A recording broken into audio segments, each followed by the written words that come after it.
Hello and welcome to Gradient's weekly roundup of key economic and business developments in Sri Lanka for the week ending 24th February 2023. I'm Nishani Pigera and here are the top stories for this week. IMF facility by end March, says President. G20 finance ministers and central bank chiefs meet in India. Cabinet nod to repay $2.6 billion debt in the first half of the year. Unions launch protest week. In our main story this week, President Ranil Wickremesinghe said that the International Monetary Fund facility is expected in March. Mr. Wickremesinghe also said that Sri Lanka has been successfully fulfilling the 15 tasks set by the IMF, with the recent electricity hikes being the last. Bloomberg reported that the IMF is considering approving Sri Lanka's debt bailout even without the formal assurance of debt restructuring support from China. The President also noted that the agreement will be presented to Parliament for approval. Should the Assembly reject the agreement, the relevant parties should submit alternative proposals to the IMF. This week, finance ministers and central bank chiefs from the Group of 20 are meeting in Bangalore, India.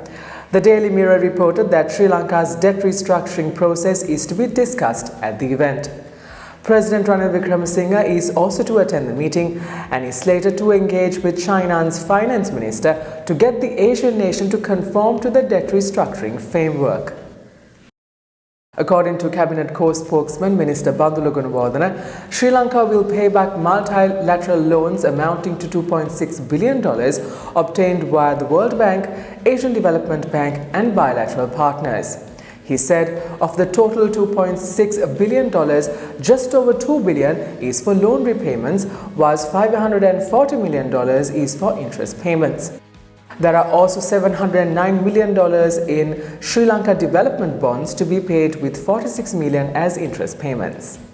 Employees in the banking, health, ports, electricity, petroleum sectors commenced what they called a Black Week of protests. Strikes are against increased taxes and electricity tariffs. However, a court order issued on Wednesday was to have banned anyone from blocking roads in the Colombo Fort area.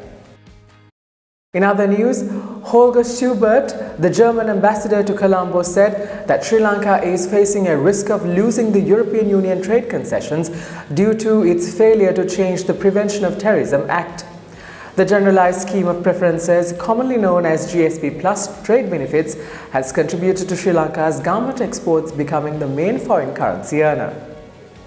On tourism, the SLTDA reported that 78,340 tourists arrived in the country during the first 20 days in February.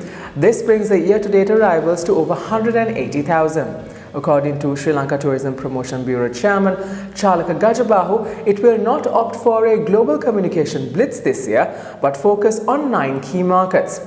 On Wednesday, the Board of Investment approved India's Adani Green Energy's 500 megawatt initiative to set up wind power plants in Mannar and Punareen. The investment is expected to be around $440 million. Now let's take a look at the weekly movement of the oil share price index and the S&P SL20 index at the Colombo Stock Exchange.